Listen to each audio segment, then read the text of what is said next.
और नमस्कार दोस्तों, स्वागत है आपका अनलॉक जीएस एकेडमी के प्रीलिम्स के उन्माद सीरीज में, जिसमें हम डिस्कशन कर रहे हैं पिछले 10 वर्षों में आए हुए प्रीलिम्स पीवाईक्यूज पे 2013 से लेकर 2022 तक और इसी कड़ी में सेशन 21 है आज। सबसे पहले मैं आपसे क्षमा चाहता हूँ कि ये काफ़ी डिले हुआ वीडियो। उसका एक कारण था कि कुछ हेल्थ कंडीशंस कह सकते हो, हॉस्पिटलाइज़ होना पड़ा और जो एक नॉर्मल वायरल मुझे लग रहा था, वो नॉर्मल वायरल नहीं था, उससे कुछ ज़्यादा था। तो इस वजह से ये काफ़ी डिले हुआ, उसके लिए मैं काफ़ी माफ़ी चाहता हूँ आपसे। लेकिन हम कोशिश करेंगे कि हमारा जो कमिटमेंट है, हर हालत में 30 अप्रैल से पहले इस सीरीज़ को ख़त्म करना, तो हम उसी पे कमिटेड रहेंगे। कोशिश करेंगे कि ये जल्दी से जल्दी हम अचीव कर सकें। चलिए शुरू करते हैं आज का सेशन। 2016 के पीवाईक्यूज़ पे हम डिस्कशन कर रहे हैं और लास्ट सेशन में जो हमने डिस्कस किया था, उसमें हम क्वेश्चन नंबर 1 से लेके 25 तक डिस्कस कर चुके थे। नेक्स्ट सेशन आप शुरू करते हैं। क्वेश्चन नंबर 26 है 2016 के पीवाईक्यूज़ में। स्टैंड अप इंडिया स्कीम के संदर्भ में निम्नलिखित कथनों में से कौन से सही हैं? स्टैंड अप इंडिया स्कीम के कॉन्टेक्स्ट में कुछ पूछा गया है, कुछ स्टेटमेंट और पूछा गया है, इनमें से कौन से सही हैं? पहला है, इसका प्रयोजन एससी, एसटी एवं महिला उद्यमियों में उद्यमिता को प्रोत्साहित करना है। Its purpose is to promote entrepreneurship among SC, ST and women entrepreneurs. और दूसरा है कि it provide for refinance through SIDBI, कि सिडबी के माध्यम से पुनर्वित्त का प्रावधान किया जाता है। इसका जो सही आंसर है वो है सी, बिल्कुल सही है दोनों।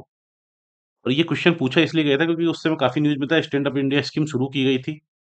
स्टैंड अप इंडिया स्कीम की बात करें हम, स्टैंड अप इंडिया, तो ये स्कीम शुरू की गई थी अप्रैल 2016 में।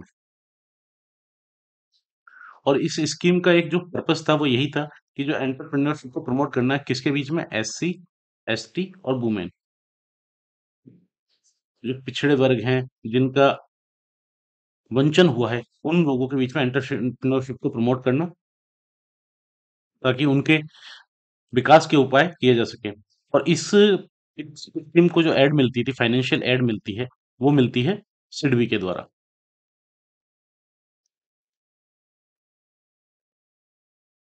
जो इसका इनिशियल अमाउंट रखा गया था वो रखा गया था 10,000 करोड़ का रिफाइनेंसिंग के लिए। और इसमें जो लोन दिए जाते हैं वो दिए जाते हैं 10 लाख से लेके 1 करोड़ तक के। तो 10 लाख से लेके 1 करोड़ तक के लोन दिए जाते हैं। और इस लोन को देने में बैंकों के लिए पर बैंक ब्रांच पे एक टारगेट रखा गया है, जिसमें कहा गया है कि एक एससी या एसटी कैटेगरी के किसी पर्सन को और एटलीस्ट एक वुमेन होनी चाहिए। उनको ये आपको पर बैंक ब्रांच का ये पर बैंक ब्रांच का ये टारगेट टारगेट रखा गया था। और ये मेनली जो दिया जाता है ग्रीनफील्ड प्रोजेक्ट्स के लिए दिया जाता है। ये जो लोन दिया जाता है वो दिया जाता है ग्रीनफील्ड प्रोजेक्ट्स। ग्रीनफील्ड प्रोजेक्ट्स मतलब वह प्रोजेक्ट जो बिल्कुल स्क्रैच से बिल्कुल शुरू से नए रूप से शुरू हो। अब वो ग्रीनफील्ड प्रोजेक्ट किसी भी फील्ड में हो सकते हैं, या वो मैन्युफैक्चरिंग में हो, विनिर्माण में, या फिर सर्विस सेक्टर में हो, या फिर ट्रेडिंग में हो, या फिर एग्रीकल्चर से रिलेटेड कोई एलाइड एक्टिविटीज हो, उससे रिलेटेड हो। और अभी हाल ही में इस स्कीम को दोबारा से एक्सटेंड कर दिया गया है कब तक के लिए, 2025 तक के लिए। ये स्कीम आती है किसके अंतर्गत, मिनिस्ट्री ऑफ फाइनेंस के अंतर्गत। फाइनेंस मिनिस्ट्री के अंतर्गत जो डिपार्टमेंट ऑफ फाइनेंशियल सर्विसेज है, उसके अंतर्गत इस स्कीम का इम्प्लीमेंटेशन होता है। क्वेश्चन ये पूछा गया था क्योंकि उसी समय ये स्कीम लॉन्च की गई थी, कंटिन्यूअसली न्यूज में रही थी। Startup India, stand up India scheme, budget 2016 में भी इसके बारे में चर्चा की गई थी, तो इस वजह से ये काफी न्यूज में था।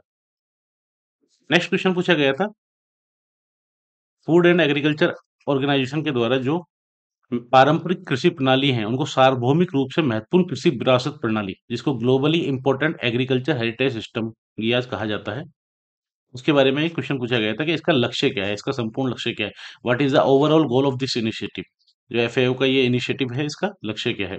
अब इसमें आप अगर देखिए तो इसमें 3 स्टेटमेंट दिए गए हैं। पहला statement, to provide modern technology training and modern farming method, कि नई नई टेक्नोलॉजी, नई प्रणाली उनको प्रदान करना, प्रशिक्षण देना, उनको वित्तीय सहायता प्रदान करना, ताकि उनकी जो एग्रीकल्चर प्रोडक्टिविटी है, कृषि उत्पादकता, उसको बढ़ाया जा सके। दूसरा स्टेटमेंट है कि आइडेंटिफाई करना, सेफगार्ड करना eco friendly traditional farm practices को, ऐसी फार्म प्रैक्टिसेस या कृषि पद्धतियां जिनसे इको फ्रेंडली हैं, जो ट्रेडिशनल है पर इको फ्रेंडली हैं, जो जिनसे किसी भी तरह का पर्यावरण को नुकसान नहीं है, इस तरह की जो कृषि पद्धतियां हैं, उनसे रिलेटेड जो भी हैं, उनसे रिलेटेड जो नॉलेज है, सिस्टम है या एग्रीकल्चर बायोडायवर्सिटी और लोकल कम्युनिटीज के साथ उसका संरक्षण करना, सेफ गार्ड करना। और तीसरा स्टेटमेंट दिया गया है, to provide geographical indication status to all the varieties of agriculture produces in such identified किया। अब आप ये देखिए, इस तरह के क्वेश्चन जब भी आपके सामने आएंगे, तो आप, अगर इसमें आप बिल्कुल कुछ नहीं जानते, तो आप केवल इस तरह के क्वेश्चन में ये देखने की कोशिश कीजिए कि यूपीएससी एक्चुअली कहाँ एक क्लू दे रहा है। अगर आप इस क्वेश्चन में देखिए, तो ऑप्शन 3 देखेंगे, जब आप ऑप्शन 3, तो इसमें एक शब्द है all, to provide geographical indication status. GI tag की बात हम पता है कि जीआई टैग दिया जाता है उन पर्टिकुलर वेराइटीज को, उन पर्टिकुलर एग्रीकल्चर वेराइटीज और मैन्युफैक्चर वेराइटीज को, जो कि उस पर्टिकुलर एरिया की, उस ज्योग्राफिकल एरिया की इंडिकेशंस होती हैं। जैसे बीकाजी भुजिया को एक ज्योग्राफिकल टैग दिया हुआ है, जो कि बीकानेर में, राजस्थान में बनाई जाती है। तो इसी तरह से कई वेराइटीज को, चाहे वो एग्रीकल्चर वेराइटीज हो, उनको भी जियोग्राफिकल इंडिकेशन टैग दिया जाता है। अब ये जो गियाज है, globally important agriculture heritage system, इसका जीआई टैग से कोई ऐसा संबंध नहीं है। और इसमें कहा गया है, to provide geographical indication status to all the varieties, कि उन सभी वेराइटीज को जो इन पर्टिकुलर ये महत्वपूर्ण कृषि विरासत प्रणाली स्थल हैं, इनसे रिलेटेड जो भी वेराइटीज है, उन सबको ज्योग्राफिकल इंडिकेशन टैग देना। तो ऑब्वियस सी बात है, ये अपने आप में इतना वैग स्टेटमेंट हो जाता है कि ये गलत है। और जैसे ही इस स्टेटमेंट को आप गलत करते हैं, तो आंसर निकल के सामने आ जाता है केवल 2, और यही सही आंसर है। तो ऐसे क्वेश्चनों में आपको जनरली क्लू देखना होगा, यूपीएससी हमेशा क्लू छोड़ती है। इसीलिए आप देखिए, स्टेटमेंट इस तरह से बनाए गए हैं, जैसे ही आप तीसरे स्टेटमेंट को ऑड वन आउट करेंगे, तो आंसर निकल के सामने आएगा ओनली 2, क्योंकि कंफ्यूजिंग 1 भी है, कंफ्यूजिंग 2 भी है। क्योंकि हो सकता है उसमें वित्तीय सहायता प्रदान की जाती हो या फिर ट्रेनिंग दी जाती हो, लेकिन ये भी नहीं है, गलत है, इसलिए आंसर है 2। लेकिन इस पहुंचने का जो तरीका है, वो है ऑप्शन 3 के जरिए ही, जब आप इसको ऑड वन आउट करते हैं। इसके बारे में अगर हम बात करें,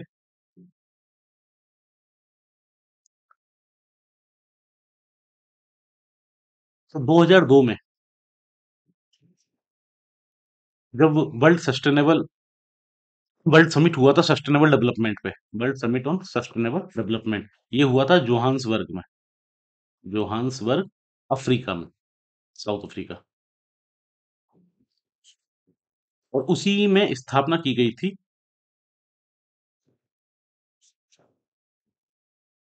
globally important agriculture heritage system की। ये वो ट्रेडिशनल एग्रीकल्चर सिस्टम है जो कि ग्लोबली इंपोर्टेंट मानी गई है, और इसको लॉन्च किया जाता है एफएओ के द्वारा, फूड एंड एग्रीकल्चर ऑर्गेनाइजेशन के द्वारा। ये क्या करता है, ये रिकॉग्नाइज करता है जो लैंड यूज सिस्टम है, जो रिमार्केबल पुराना लैंड यूज सिस्टम है, जो कि फुल ऑफ लाइफ है, बायोडाइवर्सिटी से रिलेटेड है, और इकोलॉजी को किसी भी तरह का नुकसान पहुंचाए बिना लोकल्स कम्युनिटीज को साथ में आश्रय देता है, तो उससे रिलेटेड है।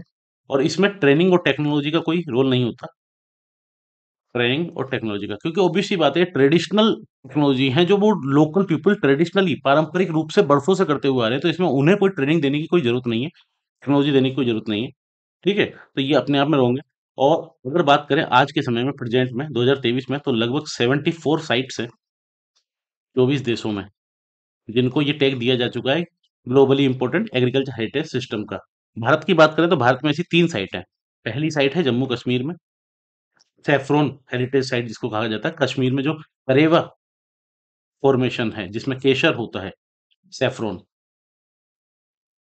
सेकंड साइट है केरला में, जो कि है कुटनाड बिलो सी लेवल फार्मिंग, जो सी लेवल के नीचे जो राइस फार्मिंग होती है, चावल की खेती होती है, उसको दिया गया है, जो कि ट्रेडिशनल एग्रीकल्चर का एक तरीका है। और तीसरा जो दिया गया है, 2011 में दिया गया था ये सैफरोन को, 2012 में दिया गया था उड़ीसा से, 2012, और 2013 में दिया गया था कुटनाड बिलो सी लेवल फार्मिंग को। जो उड़ीसा में दिया गया है, वो कोरापुट की जो ट्रेडिशनल एग्रीकल्चर है उड़ीसा की, उसको दिया गया है। तो इस तरह से 3 साइट है इंडिया की, जिनको एफएओ के द्वारा globally important agriculture heritage system का दर्जा दिया गया है।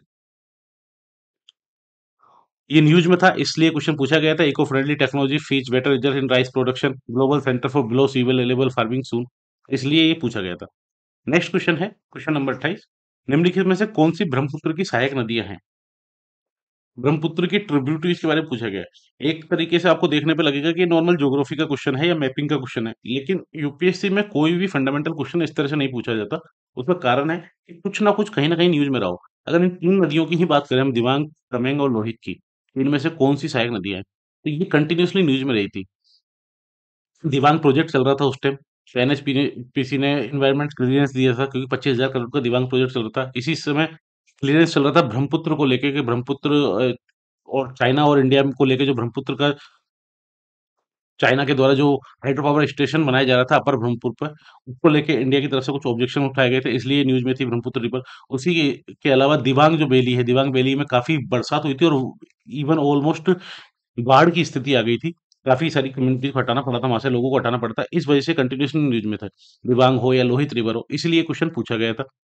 अगर आप देखें तो इसका सही जो आंसर है वो है डी, क्योंकि तीनों ही नदियां, दिबांग, कमेंग और लोहित, तीनों ही नहीं नदियां ब्रह्मपुत्र की सहायक नदी है। अगर आप ये लोकेशन देखें तो ब्रह्मपुत्र यहाँ से निकलती है। ये ब्रह्मपुत्र का नाम है यार्लुंग सांगपो या यार्लुंग जांगबो, जो कि तिब्बत में दिया जाता है, और ये निकलती है चामयुंगडुंग ग्लेशियर से। यहाँ पर चामयुंगडुंग ग्लेशियर है मानसरोवर में, यहीं से निकलती है। 2900 किलोमीटर की हाइट है, लेंथ है इस नदी की। और इसके बाद अरुणाचल प्रदेश के पास से इस सिंटेक्शियल बेंड के यहाँ से घूम जाती है, और घूमने के बाद ब्रह्मपुत्र रिवर कहलाती है। और फाइनली ये गंगा में मिलती है, जहाँ ये पद्मा कहलाती है, और फिर मेघना रिवर इसमें मिलने के बाद ये मेघना कहलाती है, और बंगाल से ये बे ऑफ बंगाल में डेल्टा बनाते हुए नीचे गिर जाती है। बात करें तो लोहित रिवर इसमें आके मिलती है। ये आप देखिए, दिबांग रिवर मिलती है इसमें आके, जिसको सिकांग भी बोलते हैं। उसके अलावा लोहित रिवर इसमें आके मिलती है। इसके अलावा देखें तो ये बूढ़ी दिहांग रिवर आके मिलती है, इधर दिबांग रिवर आके मिलती है, इधर सुबनसिरी रिवर मिलती है, और इधर ही वेस्ट कामेंग डिस्ट्रिक्ट अरुणाचल प्रदेश का, यहाँ से एक कमांग रिवर, केमेंग, ये रिवर भी आके मिलती है। तो ये तीनों रिवर ब्रह्मपुत्र की सहायक नदियां हैं। नेक्स्ट क्वेश्चन है question number 29। Core banking solution. Core banking solution generally कई बार न्यूज में पढ़ा होगा आपने। Sometimes seen in the news, which of the following statement best describe this term? कि कौन सा स्टेटमेंट इसका सही वर्णन करता है? ठीक है, क्वेश्चन नंबर 29 है ये। अब आप देखिए, यह बैंक की शाखाओं का वह तंत्र है जो उपभोक्ताओं को अपने खातों का संचालन बैंक की किसी भी शाखा से कर सकने की सुविधा देता है। It is a networking of banks branches, जो इनेबल करता है कस्टमर्स को to operate their accounts from any branch of the bank on its network regardless of where they open their account. कि अगर आपने अकाउंट राजस्थान में ओपन कराया है या फिर यूपी में ओपन कराया है, तो आप उसको केरला से भी एक्सेस कर सकते हैं उस अकाउंट को, कहने का मतलब ये है। दूसरा कहा गया है, ये व्यावसायिक बैंकों पर कंप्यूटरीकरण के माध्यम से आरबीआई का कंट्रोल बढ़ाने का तरीका है।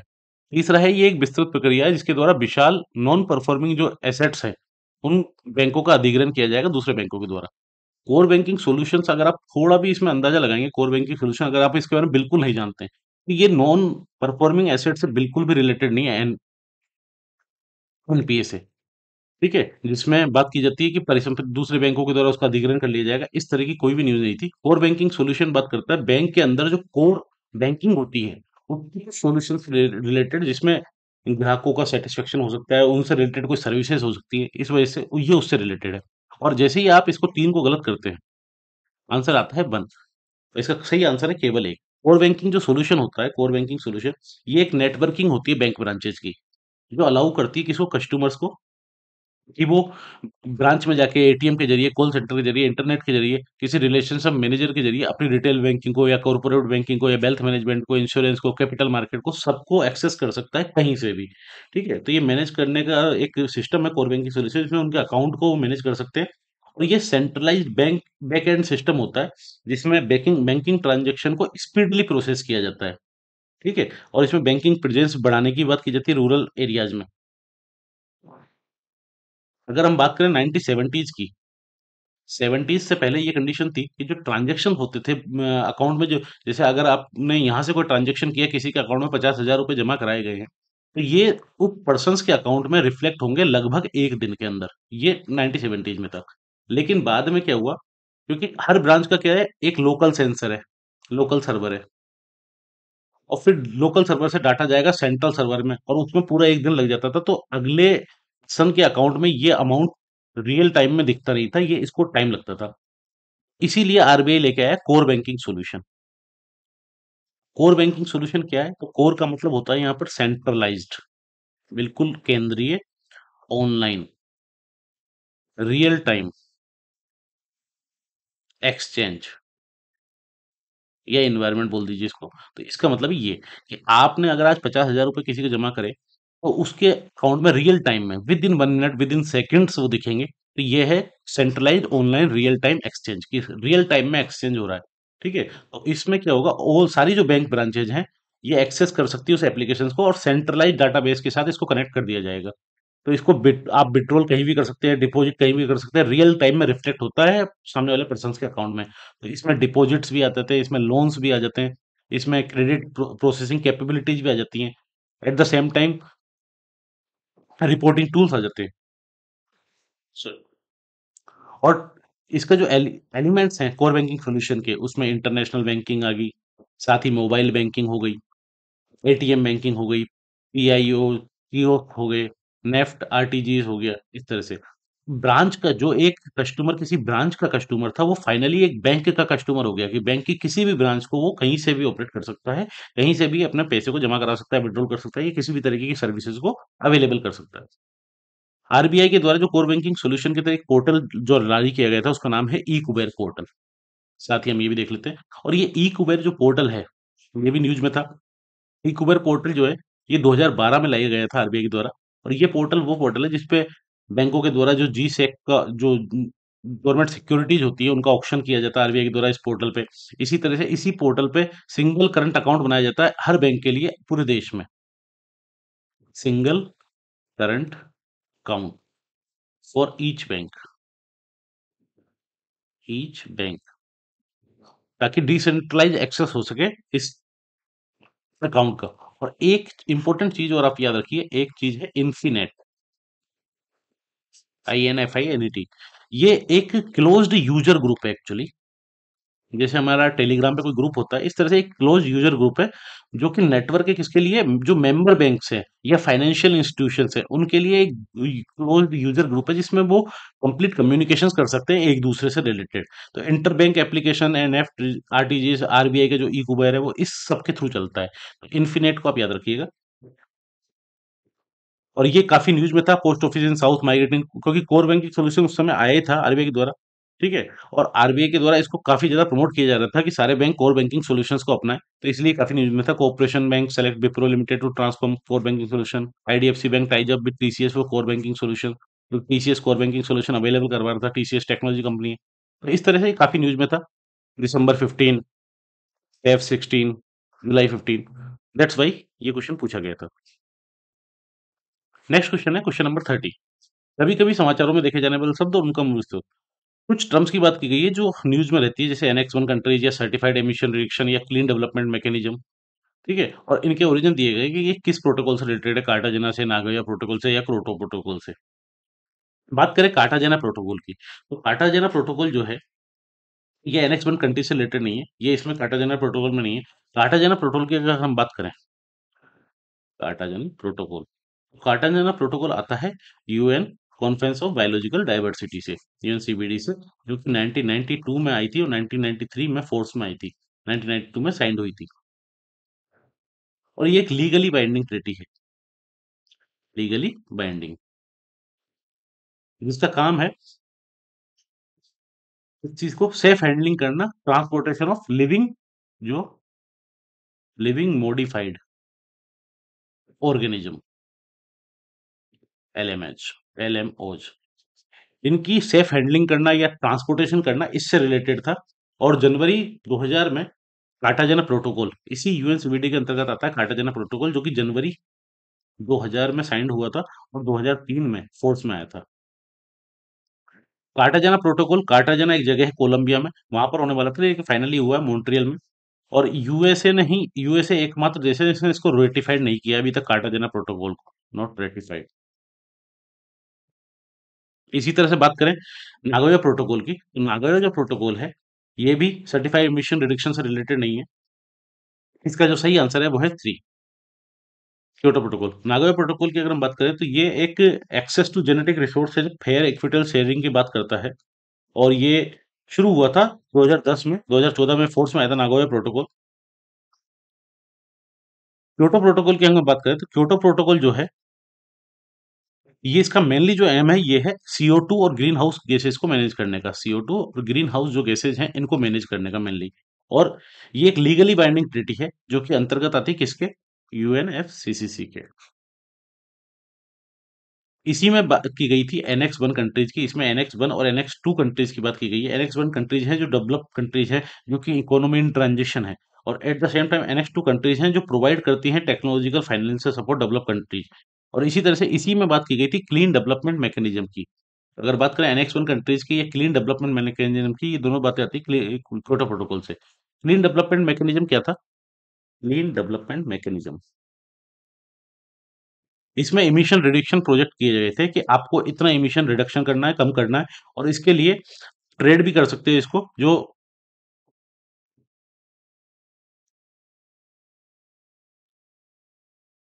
कार्बन इमिशन रिडक्शन जो क्रेडिट है, सीआर क्रेडिट्स, इसको आप अर्न कर सकते हो कार्बन इमिशन को रिडक्शन करके, कम करके, और क्रेडिट अर्न कर सकते हो, और इनको फाइनली आप ट्रेड भी कर सकते हो उन कंट्रीज के साथ जिनका कार्बन इमिशन ज्यादा है और उनके ऊपर एक दबाव है कि उनको कार्बन इमिशन कम करना है, लेकिन वो कर नहीं पा रहे, तो वो इन क्रेडिट का यूज कर सकते हैं, और वो ये ट्रेडिंग फाइनेंशियल रूप में की जा सकती है।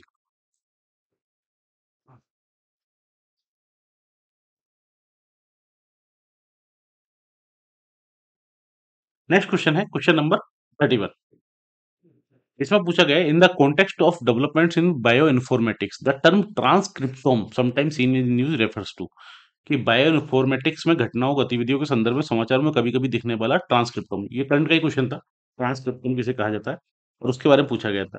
अगर अब बात करें बायो इन्फॉर्मेटिक्स की, in the context of development of bio, bio informatics क्या है कि एक कंप्यूटर टेक्नोलॉजी टेक्नोलॉजी की एप्लीकेशन है, जिसमें मैनेज किया जाता है किसको, बायोलॉजिकल इंफॉर्मेशन को, जो जैविक बायोलॉजिकल सूचनाएं होती हैं, इंफॉर्मेशन, इनको कंप्यूटर टेक्नोलॉजी के द्वारा मैनेज किया जाता है, और उसी के एप्लीकेशन को बोला जाता है बायो इन्फॉर्मेटिक्स। जिसमें बात की थी ट्रांसक्रिप्टोम की, तो ट्रांसक्रिप्टोम क्या होता है? ट्रांसक्रिप्टोम होता है the full range of mRNA molecules expressed by an organism. Actually क्या होता है?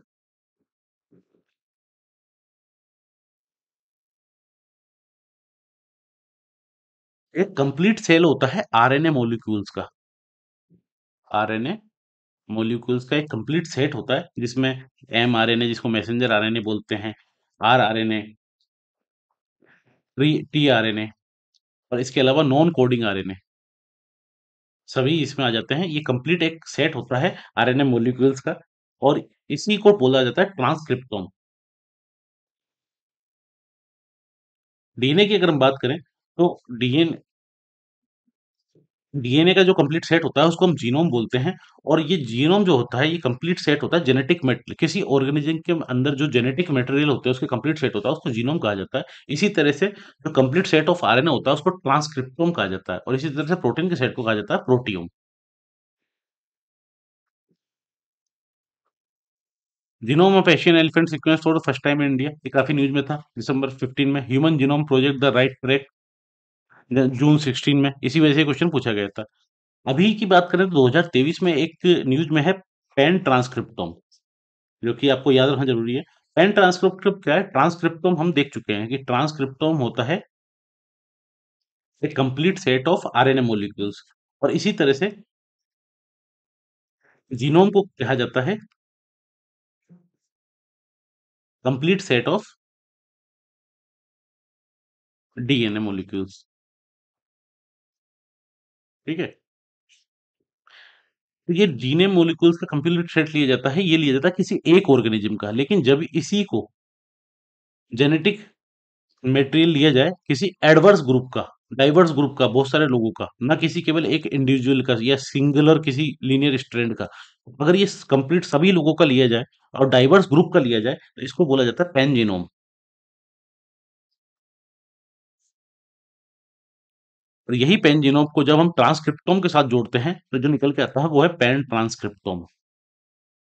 पैन ट्रांसक्रिप्टोम, जिसमें जो आरएनए के स्ट्रैंड लिए जाएंगे, एक complete set of RNA molecules को जो बनाया जाएगा, वो केवल एक इंडिविजुअल का नहीं होगा, लेकिन डाइवर्स ग्रुप का होगा, डाइवर्स ग्रुप का,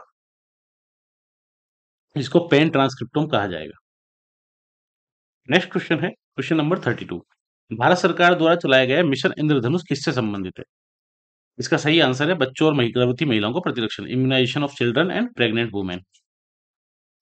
क्योंकि मिशन इंद्रधनुष जो था, मिशन इंद्रधनुष आया था मिनिस्ट्री ऑफ हेल्थ के द्वारा, मिनिस्ट्री ऑफ हेल्थ, स्वास्थ्य मंत्रालय के द्वारा, और ये आया था 25 दिसंबर 2014 को शुरू हुआ था, 2014। और इसमें इंश्योर किया गया था जो 2 साल से कम के बच्चे हैं, 2 इयर्स, इन सभी बच्चों को, और जो प्रेग्नेंट वुमेन्स हैं, गर्भवती जो महिलाएं, उनको कंप्लीट वैक्सीनेशन करना, इम्यूनाइज करना है, कौन सी 7 वैक्सीन के खिलाफ। इंद्रधनुष में जैसे 7 रंग होते हैं, इसी तरह से 7 वैक्सीन का इसमें बात की गई थी, जिसमें एक था, जिसमें कह सकते हैं डिप्थीरिया, इसके अलावा पर्ट्यूसिस जिसको हुपिंग कफ बोलते हैं, इसके अलावा टिटनेस हो गया, इसके अलावा टीबी हो गया, साथ ही पोलियो हो गया, मीजल्स हो गया, हेपेटाइटिस बी हो गया, इन 7 के बारे में कहा गया था। और इसमें एक टारगेट रखा गया था कि 90% इम्यूनाइजेशन करना है 2020 तक, 2020 तक। 2016 में, 2016 में, इसमें फिर 4 न्यू एडिशन किए गए जिनके बारे में इम्यूनाइजेशन की बात की गई थी, जिसमें एक था रूबेला, जापानी इंसेफ्लाइटिस, रोटावायरस, और इंजेक्टिविड, इंजेक्टिवेटेड पोलियो वैक्सीन। 2017 में इसमें निमोनिया को भी जोड़ दिया गया, 2070 में निमोनिया को भी जोड़ दिया गया इसमें, निमोनिया। और इसी तरह से 2017 में ही शुरू किया गया था इंटेंसिफाइड मिशन इंद्रधनुष, इंटेंसिफाइड मिशन इंद्रधनुष 2017 में ही शुरू किया गया था, जिसमें ये कहा गया था कि 90% से अधिक इम्यूनाइजेशन करना है 2018 तक। उसके बाद 2019-20 की बात करें अगर अभी की, तो 19-20 में इसका दूसरा फेज शुरू हुआ, इंटेंसिफाइड मिशन इंद्रधनुष 2.0, जो कि पल्स पोलियो प्रोग्राम के 25 साल होने के साथ ही शुरू किया गया था। उसके अलावा 2021 की बात करें, 2021 की, तो 2021 में इसका तीसरा फेज शुरू किया गया, इंटेंसिफाइड मिशन इंद्रधनुष 3.0।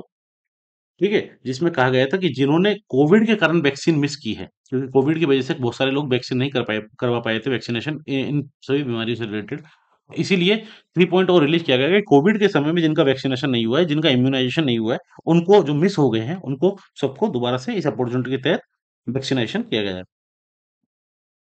और 2021 में 4 करोड़ चिल्ड्रन को और 1 करोड़ प्रेग्नेंट वुमेन को वैक्सीनेटेड किया गया था। क्यों पूछा गया? क्योंकि न्यूज में था।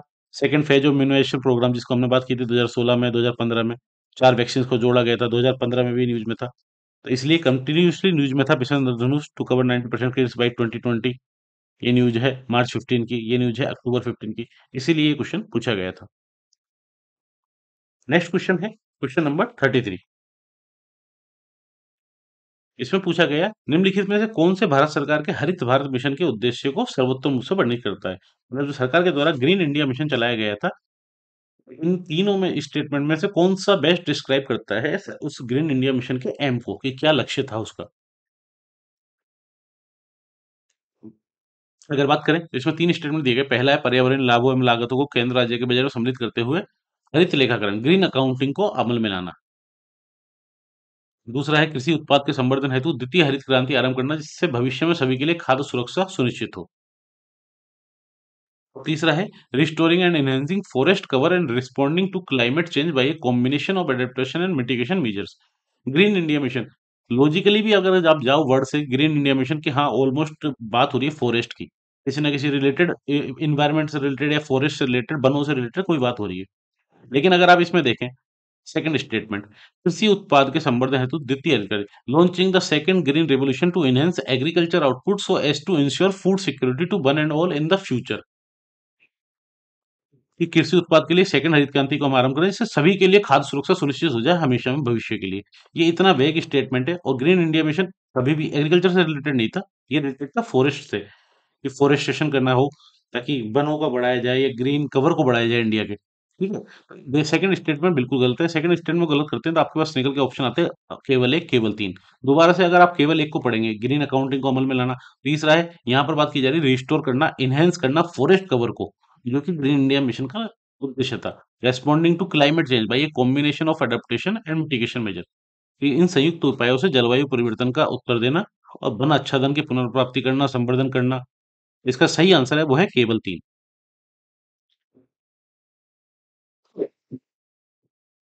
ग्रीन इंडिया मिशन की हम बात करें, तो ग्रीन इंडिया मिशन आया था 2014 एंड 15 में, और सरकार के द्वारा एक national action plan for climate change लाया गया था 2008 में। उसी के अंतर्गत जो क्लाइमेट चेंज के एडवर्स इम्पैक्ट है उसको रोकने के लिए 8 मिशन की बात की गई थी इसमें।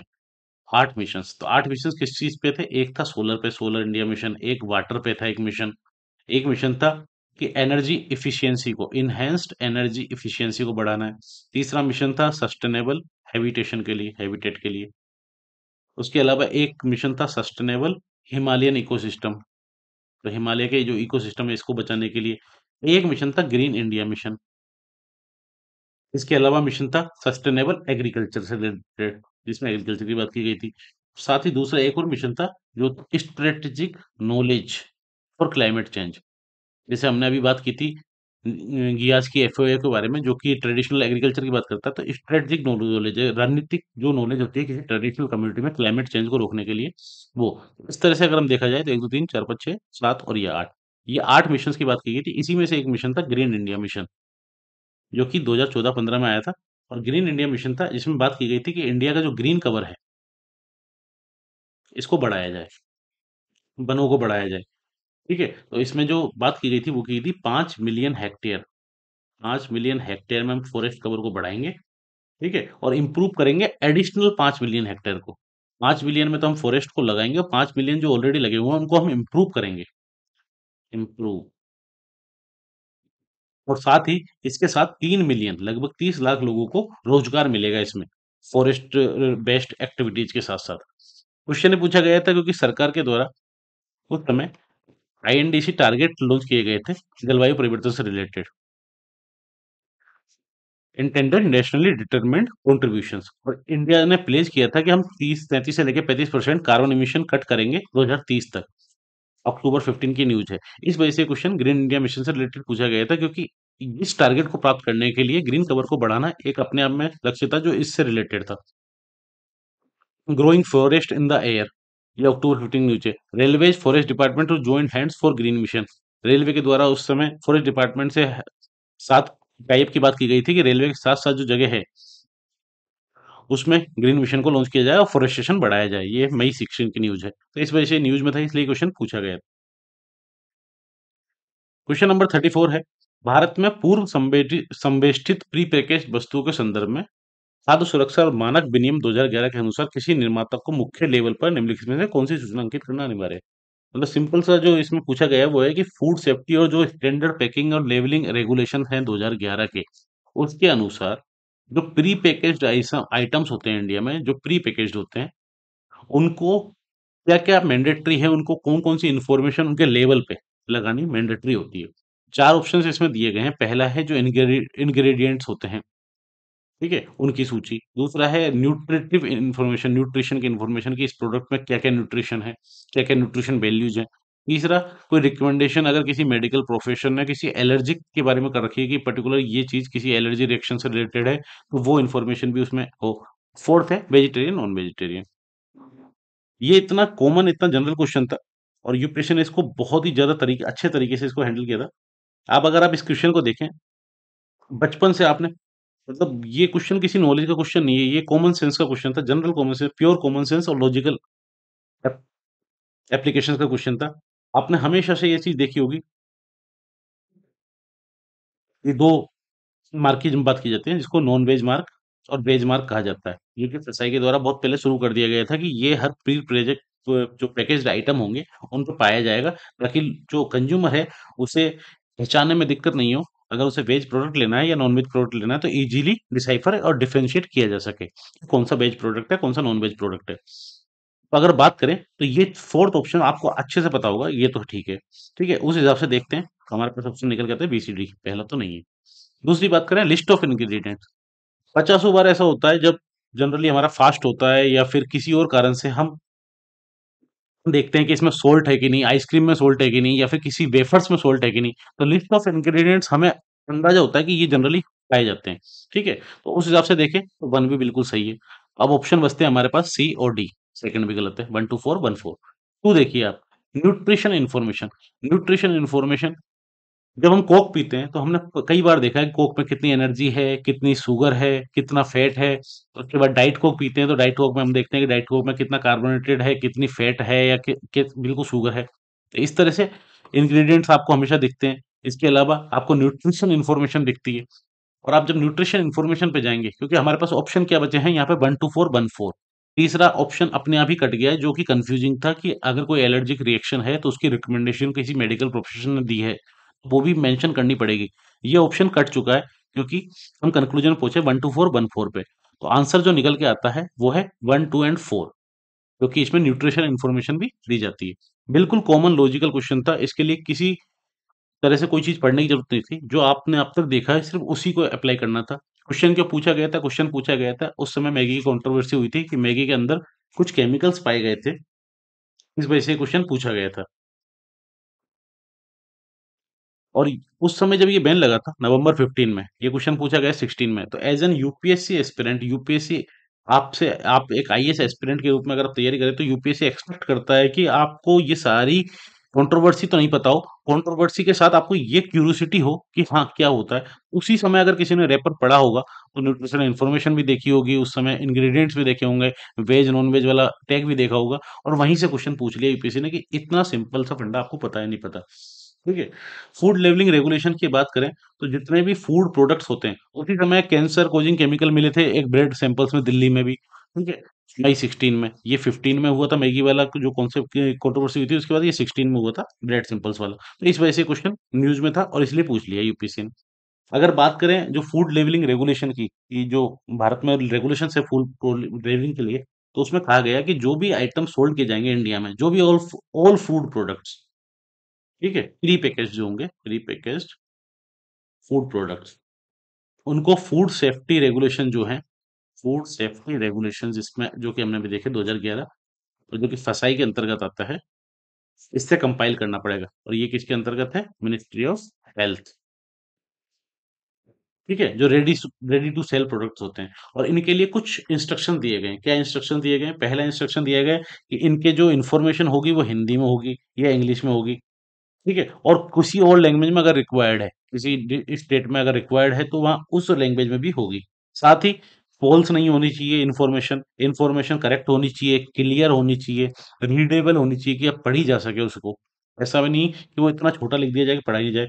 और अगर उसको रैपर को उस पर्टिकुलर आइटम के साथ ग्लू किया जाता है, चिपकाया जाता है, तो वो ग्लू भी ज़्यादा अच्छा होना चाहिए। मतलब इस तरह की जनरल इन्फॉर्मेशन उसमें दी गई है। उसमें फूड का नाम होना चाहिए, ट्रेड कंपनी का नाम होना चाहिए, उसमें इंग्रीडिएंट लिस्ट होनी चाहिए, उसमें न्यूट्रिशन लिस्ट होनी चाहिए। इसके अलावा वेज, नॉन-वेज का उसमें टैग होना चाहिए। इसके अलावा किस तरह की न्यूट्रिएंट्स उसमें डले गए हैं, क्या फैट है, क्या कार्ब्स हैं, कोई क्लेम अगर किया जा रहा है उस प्रोडक्ट के द्वारा तो उससे वेरिफिएबल डेटा होना चाहिए कि वो क्लेम गलत नहीं, झूठा नहीं है। फसाई के द्वारा ये कहा गया है, ठीक है? साथ ही उसमें कोई एडिशन किया गया है, कोई कलर मिलाया गया है, कोई फ्लेवर मिलाया गया है, ठीक है?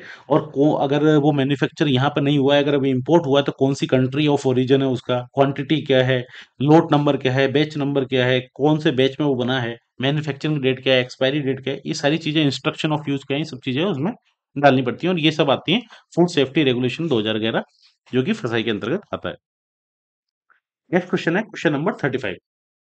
इसमें पूछा गया है कभी-कभी समाचारों में दिखने वाला प्रोजेक्ट लून संबंधित है। प्रोजेक्ट लून उस समय न्यूज़ में था इसलिए क्वेश्चन पूछा गया था। ये है वायरलेस कम्युनिकेशन टेक्नोलॉजी से related. It's a bird, it's a plane, it's a Loon. ये प्रोजेक्ट लून 15 में 16 में काफ़ी न्यूज़ में था क्योंकि प्रोजेक्ट लून आया था गूगल के द्वारा। लून एलएलसी, ये कंपनी है, किसके अंतर्गत थी? पेरेंट कंपनी थी पहले गूगल एक्स, जिसको 2005, अच्छा उस समय 2 चीज़ हुई थी। एक तो गूगल को रीस्ट्रक्चर किया गया था। गूगल की जो कंपनी थी गूगल एक्स उसको बंद कर दिया गया था 2015 में और पेरेंट कंपनी थी गूगल की जिसको अल्फाबेट इंक, जो ये पेरेंट कंपनी के रूप में सामने आई थी 2015 में।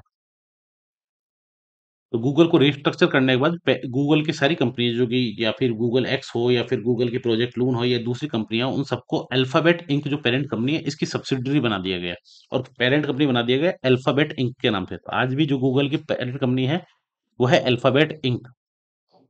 तो एक काम तो ये हुआ था। दूसरा ये प्रोजेक्ट लून आया था गूगल के द्वारा जिसमें कहा गया था कि हाई एल्टीट्यूड में हम कुछ ऐसे बैलून्स लगाएंगे जो कि कहाँ पर होंगे? समताप मंडल में, स्ट्रेटोस्फेयर में। ये देखें आप, तो ये स्ट्रेटोस्फेयर में होंगे और ये कहाँ होंगे? 18 से लेके 25 किलोमीटर के आसपास, ठीक है?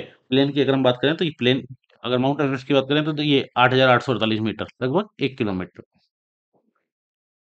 दस मतलब सॉरी 10 किलोमीटर, ठीक है। और ये जा रहा है 18 से 25 किलोमीटर पे, ये बैलून्स लगाए जाएंगे। और ये बैलून क्या काम करेंगे, ये एरियल वायरलेस नेटवर्क देंगे, ठीक है। तो इस पर्टिकुलर पूरे रेंज में ये वायरलेस नेटवर्क देंगे, और ये कहाँ फायदेमंद होंगे, रिमोट एरियाज में, रूरल एरियाज है जहाँ पे इंफ्रास्ट्रक्चर डेवलप नहीं किया जा सकता कम्युनिकेशन के लिए या फिर इंटरनेट के लिए, तो वहां पर ये काम करेंगे लून बैलून नेटवर्क। और ये सोलर पावर्ड होंगे, ठीक है। हाई एल्टीट्यूड बैलून होंगे जो कि यूज किए जाएंगे, uses winds in stratosphere to move in right direction, और ये हवाओं को यूज कर लेंगे। सिग्नल देंगे नेबरिंग बैलून्स को, और ये आसपास के जो बैलून हैं उससे भी जुड़े हुए होंगे। और इसी के लिए एक स्पेशलाइज्ड एंटीना लगाया जाएगा ग्राउंड पे, जो कि इनसे सिग्नल कैच करेगा, और कैच करने के बाद फाइनली ट्रांसमिट कर देगा उसको। तो ये शुरू किया गया था, और ये 2013 में शुरू किया गया था एक्चुअली गूगल के द्वारा। सबसे पहले न्यूजीलैंड में शुरू किया गया था, उसके बाद 2014 में ब्राजील में शुरू किया गया, और इस तरह से कंटिन्यू चलता रहा। साथ ही बात करें गूगल की, तो गूगल की जो कंपनी है गूगल एक्स, जो कि बंद कर दी गई 2015 में, उसी का एक प्रोजेक्ट था, प्रोजेक्ट लून, ठीक है। और इनका मेनली काम था कि किसी न किसी तरह से ब्रेक थ्रू टेक्नोलॉजी निकालनी है, ताकि मून शॉट टेक्नोलॉजी, कोई मून शॉट जिसको बोला जाता है moon shot technology, moon shot technology, कोई इस तरह की क्रांतिकारी टेक्नोलॉजी निकालनी है, ताकि लोगों का जीवन आसान हो इंटरनेट के द्वारा, किसी भी किसी चीज के द्वारा। तो इंटरनेट को लोगों तक रीचेबल बनाने के लिए ऐसी ऐसी जगह पे जहां पर रीच इंफ्रास्ट्रक्चर की नहीं हो सकती, वहां पर उस रिमोट एरियाज में रीच पहुंचाने के लिए ये प्रोजेक्ट लाया गया था। और इसी प्रोजेक्ट लून का एक प्रोजेक्ट था जिसको कहा जाता है तारा, जिसमें इंटरनेट पहुंचाया जा सकता है लाइट बीम्स के द्वारा, लाइट बीम्स के द्वारा इंटरनेट कनेक्टिविटी पहुंचाई जा सकती है। और इंडिया में ये प्रोजेक्ट आंध्र प्रदेश में चल रहा है, जहाँ पे इसकी 20,000 यूनिट लगाई गई है। नेक्स्ट क्वेश्चन है क्वेश्चन नंबर 36। कभी कभी समाचारों में नेट मीटरिंग शब्द दिखाई देता है। Net metering in sometimes seen in the news in the context of, किस कॉन्टेक्स्ट में दिखाई देता है, ठीक है। इसका जो सही आंसर है वो है ए, परिवारों उपभोक्ता द्वारा सौर ऊर्जा का उत्पादन। इसमें तीन ऑप्शन दिए गए हैं कि installation of water meters, installation of CNG kits, ठीक है, use of pipe natural gas. पर ये अगर आप उस समय न्यूज में, जिस भी ने भी देखा होगा, तो काफी न्यूज में था नीट मीटरिंग, और इसीलिए बहुत यूपीएससी बहुत ज्यादा डीप में नहीं जाता। यूपीएससी ने बहुत सिंपल सा क्वेश्चन नेट मीटरिंग को लेकर पूछा कि ये किससे रिलेटेड है। और अगर आप देखो तो ये सोलर एनर्जी जो हाउस होल्ड या कंज्यूमर प्रोडक्ट प्रोड्यूस करता है उसके यूज से रिलेटेड है, उसके सेल से रिलेटेड है नेट मीटरिंग। नेट मीटरिंग किस तरह से काम करता है, ये घरों पे सोलर पैनल्स लगाए जाते हैं जो कन्वर्ट करते हैं सन की एनर्जी को इलेक्ट्रिसिटी में, और इसी तरह से एक इन्वर्टर लगा दिया जाता है जो उसको डायरेक्ट करंट को अल्टरनेट करंट में घर के, स्कूल के, बिजनेस के यूज के लिए कन्वर्ट कर देता है, ठीक है। लेकिन कई बार ये एनर्जी इतनी ज्यादा यू प्रोडक्शन कर ली जाती है, तो इसी के लिए नेट मीटरिंग को यूज किया गया। नेट मीटरिंग वर्क करती है इस तरह से कि एक बाई डायरेक्शनल मीटर लगा दिया जाता है। बाई डायरेक्शनल मतलब द्वि दिशा में, ठीक है। जिसमें पता लगता रहता है, जो मेजर करता है एनर्जी कितनी यूज हुई, कितनी एक्सेस एनर्जी प्रोड्यूस हुई, और जो एक्सेस एनर्जी प्रोड्यूस हुई है वो सोलर पैनल से, जो कि घर में यूज नहीं हो रही, वो इलेक्ट्रिकल ग्रिड में वापस चली जाती है। और इलेक्ट्रिकल ग्रिड के तहत जो एनर्जी घर में यूज की जा रही है उसको इसमें से माइनस कर लिया जाता है, और फाइनली जो निकल के आता है उसी, ये नेट मीटरिंग के द्वारा फाइनल एक कैलकुलेशन निकाल लिया जाता है कि इतनी इलेक्ट्रिसिटी इलेक्ट्रिकल ग्रिड के द्वारा घर मतलब हाउस में यूज की गई। और बाकी जो एक्सेस एनर्जी अगर सोलर पैनल के द्वारा जो घर में बनाई गई है, एक्सेस एनर्जी प्रोड्यूस हुई है, वो इलेक्ट्रिकल ग्रिड को वापस गई है।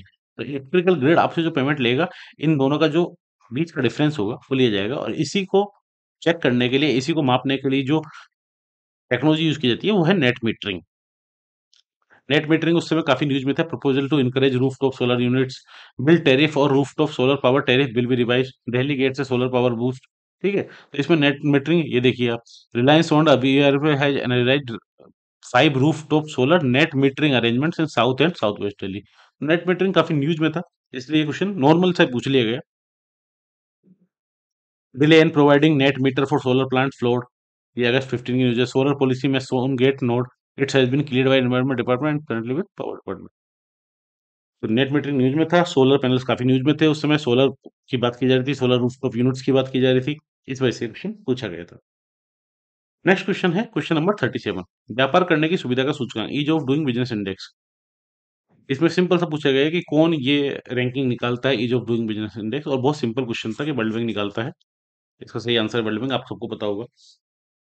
ये क्वेश्चन पूछने का एक कारण था उस समय, क्योंकि उस समय अगर आप देखें तो 2014 तक हमारी जो रैंकिंग थी, 2005 से देखें तो 116, 134, 120, 122, मतलब बहुत ज्यादा गिर रही थी। और उसके बाद अगर हम देखें, क्या नाम है, 2011 के बाद, 2011 के बाद इसमें कोई खास इंप्रूवमेंट नहीं दिखा इस रैंकिंग में। 2011 के बाद 12 में भी देखें तो सेम रैंकिंग थी, 13 में और डाउन हुई, और 14 में जाके तो और डाउन होगी। लेकिन 14 के बाद से हम देखते हैं, 2014 के बाद 15 में ये रैंकिंग बढ़ी, 15 के बाद 16 में रैंकिंग सेम रही, और 16 में कंटिन्यू बढ़ी। ठीक है, तो इसीलिए 14 के बाद जब ये 15 में रैंकिंग बढ़ी थी, तो इसीलिए 16 में आप देखिए ये क्वेश्चन पूछ लिया गया, और बहुत सिंपल क्वेश्चन पूछा, मतलब ये इतना हैवी क्वेश्चन नहीं था, नॉर्मल क्वेश्चन था। India moves in ease of doing business ranking, World Bank official. अब ये केवल दो लाइनें भी ऊपर की पड़ी होती है ना पूरे आर्टिकल में, तो भी आंसर इजीली सोल्व हो रहा है कि ease of doing business ranking को निकाल रहा है वर्ल्ड बैंक। सिंपल। ठीक है, तो इस तरह से 10 डिफरेंट पैरामीटर पे निकाली जाती है, वर्ल्ड बैंक निकालता है इसको, और 2003 से इसको शुरू किया वर्ल्ड बैंक ने निकालना। 2003 में एक 2002 में एक रिपोर्ट आई थी, वर्ल्ड डेवलपमेंट रिपोर्ट, जो कि निकाली जा रही थी 1978 से, इसके द्वारा, आईबीआरडी और वर्ल्ड बैंक के द्वारा, इकोनॉमिक डेवलपमेंट को लेके। और इसी डेवलपमेंट रिपोर्ट, जो 2002 की रिपोर्ट आई थी, वर्ल्ड डेवलपमेंट रिपोर्ट 2002, इसी के बेसिस पे 2003 से ये रैंकिंग शुरू की गई, ease of doing business index. ठीक है, और जो वर्ल्ड बैंक निकालता था, 10 पैरामीटर्स पे ये निकाला जाता था, जिसमें बिजनेस को स्टार्ट करना, कंस्ट्रक्शन परमिट, इलेक्ट्रिकल अवेलेबिलिटी कितनी है, प्रॉपर्टी का रजिस्ट्रेशन कितनी जल्दी हो पा रहा है, क्रेडिट कितनी जल्दी अवेलेबल हो पा रहा है, इन सारे चीजों को लेकर ये 10 डिफरेंट पैरामीटर्स पे निकाला जाता था। 2021 में भी वर्ल्ड बैंक ने इसको बंद कर दिया, और इसलिए दोबारा से नहीं जाए, क्योंकि वर्ल्ड बैंक ने स्टॉप कर दिया ईज ऑफ डूइंग बिजनेस, क्योंकि कुछ जगह 2019 या 20 के जो रैंकिंग्स आई हैं, उसको लेके वर्ल्ड बैंक की तो वो ये आशंका है कि उनको, उनमें कुछ ना कुछ छेड़छाड़ की गई है, इम्प्रॉपर डाटा का चेंज किया गया, इम्प्रॉपर डाटा को यूज किया गया है। ठीक है, इस वजह से वर्ल्ड बैंक ने इसको स्टॉप कर दिया, भी रोक दिया। एक और चीज न्यूज में है, उसको आप पढ़ लीजिए, जो कि काम आ सकता है आपके 2023 की प्रीलिम्स में, बिजनेस रेडी, बी रेडी। अगर पूछ लिया जाए be ready related to which of the organization, इस तरह का कोई क्वेश्चन आ सकता है, तो वर्ल्ड बैंक ग्रुप का ही एक कॉर्पोरेट फ्लैगशिप प्रोग्राम है, बिजनेस रेडी, बी रेडी, जिसमें एसेस करना है कि बिजनेस और इन्वेस्टमेंट क्लाइमेट को 180 इकोनॉमी में वर्ल्ड वाइड एनुअली। ठीक है, तो इस पे अभी काम चल रहा है, अभी इसके कोई फाइनली चीजें नहीं आई सामने, लेकिन वी रेडी के बारे में कोई याद रखना, वी रेडी किससे रिलेटेड है, वर्ल्ड बैंक से। नेक्स्ट क्वेश्चन है क्वेश्चन नंबर 38। इसमें कहा गया है, भारतीय इतिहास के मध्यकाल में बंजारे सामान्यतः कौन थे? एग्रीकल्चर कृषक थे, या वॉरियर थे, या फिर वीवर थे, या फिर व्यापारी थे? सही आंसर है डी, बंजारे थे व्यापारी, क्योंकि ये चलते रहते थे, ये कंटिन्यूली कोई खेती नहीं करते थे, ये लड़ते नहीं थे, ये इनका काम था मेनली व्यापार करने का। ठीक है, और आप क्लास 7th की एनसीईआरटी अगर हम देखेंगे,